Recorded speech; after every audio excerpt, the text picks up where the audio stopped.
Só que eu fiquei calada, né? E eu fiquei calada. Eu falei, não, deixa isso aí. É um problema que eu não queria lidar com ele. E aí os anos se passaram. E aí eu comecei a não entender o que as pessoas falavam. Eu ouvia elas, mas eu não conseguia entender o que elas falavam, né? Eu tinha que olhar na boca delas para fazer tipo uma leitura labial, né? Para que eu entendesse a forma com que elas falavam. E aí um dia eu comentei com meu esposo, falei, eu não tô entendendo, se eu ficar de costas, então eu não escuto nada, eu não entendo nada que a pessoa fala.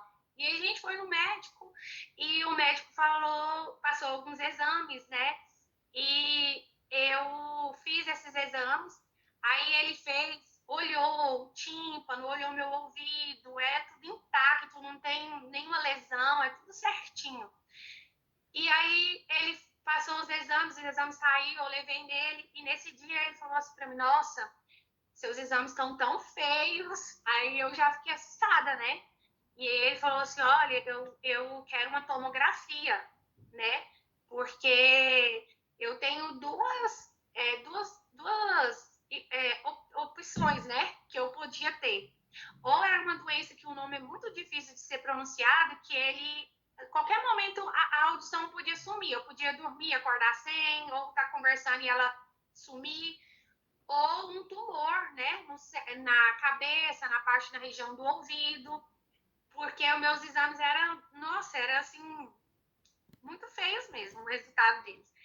E nisso, a gente começou, minha irmã, né, minha família, uns amigos, a gente começou a orar muito, para que esse tumor e essa doença não existisse, né? E a gente orava pedindo a Deus, fazia campanhas, e eu fiz essa tomografia e fui levar o resultado para ele. Quando eu levei o resultado para ele, ele falou assim, nossa, meu Deus, né? Você não tem um tumor, mas da outra doença pode ser que você tenha ela, né? Então eu vou te passar para outro médico, o médico da APAE, para que você vá para lá para fazer exames mais específicos, para ser acompanhada para ver direitinho. E também pegar o aparelho auditivo para me escutar, porque até então eu não escutava muita coisa. E aí eu fui para essa APAE, né? Foi tudo muito rápido, porque como era uma coisa assim bem séria, né? E aí eu fui nessa APAE, chegou lá, o médico pegou todos os exames que eu tinha e ele falou para mim, ele falou assim, pelos resultados do seu exame, você é muda e surda de nascença. Não tem como esses resultados você conversar, Meu né? Deus. Falar, ouvir ao mesmo pouco, né? E eu falei, não, e eu converso desde que eu sou pequena, tô só com essa dificuldade. E aí ele falou, não, vamos refazer todos esses exames, porque tem alguma coisa errada. E aí a gente fez todos os exames de novo, eu levei nele de novo. E ele falou pra mim, assim, que tava do mesmo jeito, ele não tinha explicação pro meu caso. Os resultados deram o mesmo, ele não tinha explicação pro que aconteceu.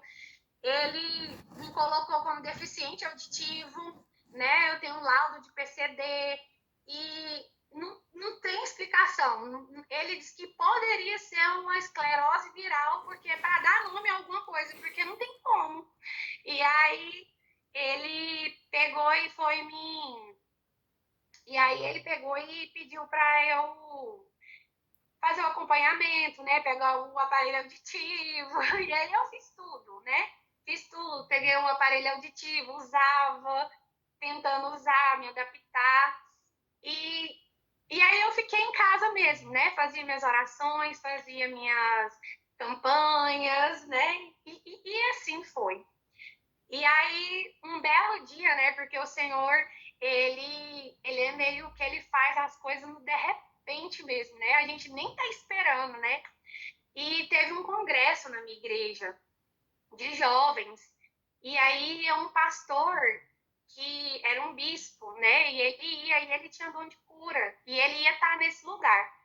Mas como eu já tinha esse diagnóstico, eu já estava com o aparelhinho auditivo, eu nem pensava mais sobre isso. Mas eu lembro que nesse processo é uma coisa tão interessante, né? Que nesse processo de estar ali, né, no médico, eu me recordava das vezes, né, que eu fui, das situações que aconteceu comigo, desse processo que aconteceu comigo, né?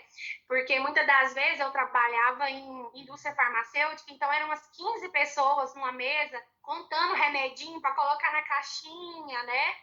E ali, às vezes, a gente estava de cabeça baixa, as pessoas me chamavam e eu não escutava. E aí eu tentava me adaptar o tempo inteiro, ficar, né? O que eles estão falando? E muitas das vezes, quando eu erguia a cabeça, eu era humilhada. Eles me chamavam de surda, riam de mim, né? Não entendi, nem eu entendia muito bem o que acontecia comigo, né? Porque aquela falta de audição, o que estava acontecendo. Muitas das vezes eu achava assim, nossa, eu sou meio, né, despercebida e não tô prestando atenção, né? Às vezes eles me davam uma ordem, né, para ir em algum lugar, eu não entendia muito bem, então todo mundo estava indo, eu ia também igual uma abelhinha atrás, para tentar me adaptar, né, e assim foi. E assim eu escutei muitas coisas, né, na época da pandemia mesmo, eu lembro que era muito ruim, eu ficava sempre perto do meu esposo, porque ele punha a máscara, e como eu entendia com a máscara, e que eu não entendia mesmo, e eu chorava, né? Porque às vezes eu tentava ouvir o que a pessoa estava falando e não dava, e as pessoas já perdiam a paciência, porque as pessoas elas não têm paciência, né? Elas não têm com essas coisas, né, que acontecem, às vezes elas não têm muita paciência. Às vezes até fala que tem, mas ali no decorrer das coisas elas não querem repetir, se repetem, acham ruim, né? E eu vejo que, igual a irmã Dayana falou sobre, às vezes a gente quer escutar, e o que eu mais dou hoje em dia é, eu dou muita importância para quem quer falar, porque às vezes eu queria escutar e eu não escutava, né? E às vezes a gente é muito diferente quando uma pessoa tem um problema e ela quer te falar, parece que o ouvir é diferente do escutar, né? Às vezes a pessoa só te ouve, mas ela não importa com você, né? Ela não. Às vezes tem gente que não quer nem escutar o que você está falando, né? Com medo de você precisar de uma ajuda financeira, de você precisar de algo, né? Para ele fazer alguma coisa para você. E as pessoas, às vezes, elas não querem ficar prontas, né? Para te ajudar. E então eu passei a dar muito valor em ouvir, né? Em parar para ouvir a pessoa, porque eu queria escutar. E nesse processo, né? Eu lembro que quando a gente orava, fazia campanhas mesmo, assim, para que eu não tivesse um tumor, que eu tivesse uma cura mesmo, né, na minha audição, porque o meu maior medo era de não ouvir mais, porque o meu filhinho tinha um aninho, era menos de um ano, e ele não falava ainda. E o que eu tinha vontade era ouvir a voz dele, né? Porque a gente quer escutar, ao menos eu ser chamada de mãe. E nesse tempo, e eu me emociono porque eu orava ao Senhor. Eu não tinha coragem de pedir ao Senhor assim, me cura. Porque tantas vezes ele falou para mim, faz isso, faz aquilo, né? Fala, abre a boca, ora, não sei o quê, né? E ele falava, e eu não fazia por vergonha, né? Por comodismo, eu preferia ficar sentada ali no banco e só ouvir, tentar ouvir. E eu ficava eu fiquei tão constrangida, que eu só chorava. Eu não tinha essa coragem de falar, Senhor, me cura, porque parece que eu ficava assim, meu Deus, todas as vezes que ele me mandou fazer alguma coisa hoje, e se eu não falar mais, e se eu não ouvir mais, como que eu vou fazer para ele, né? E naquele momento eu pedia, né, Jesus, se eu for da sua vontade, que eu não escute mais, deixa eu ouvir ao menos a primeira palavrinha do meu filho falar, né? Porque é muito dolorido, né? A mãe querer ouvir o filho e não poder. E eu fico emocionada porque é uma coisa que parece que a gente tem um medo, a gente se trava e a gente não entende que quando a gente faz pro ele também faz pra gente, né? E eu pedia para Deus, ao menos que eu queria ouvir a voz dele. Se tudo acabasse, se tudo eu não ouvisse mais ninguém, eu queria ouvir a voz dele. porque para ele não me deixar sozinha, né? E ele me deu um filho tagarela, que fala muito. Eu escuto o tempo inteiro dele, né? E a gente vê o poder de Deus na vida da gente, né? E nesse dia que Deus preparou, eu fui para o culto, né? Era um culto de jovens e a gente estava ali. E, e aí eu com meu aparelhinho, né? Tava ali mesmo, né? E Jesus chegou e no final do culto, esse bispo, ele falou que tinha alguém ali, né? Que Jesus estava, desde que ele chegou, Jesus tinha falado para ele que tinha alguém ali que estava perdendo a audição. E era eu, né? E no momento foi assim, muito choro, minha família, né? Todo mundo ficou emocionado, porque a gente nunca tinha visto uma coisa dessa, né?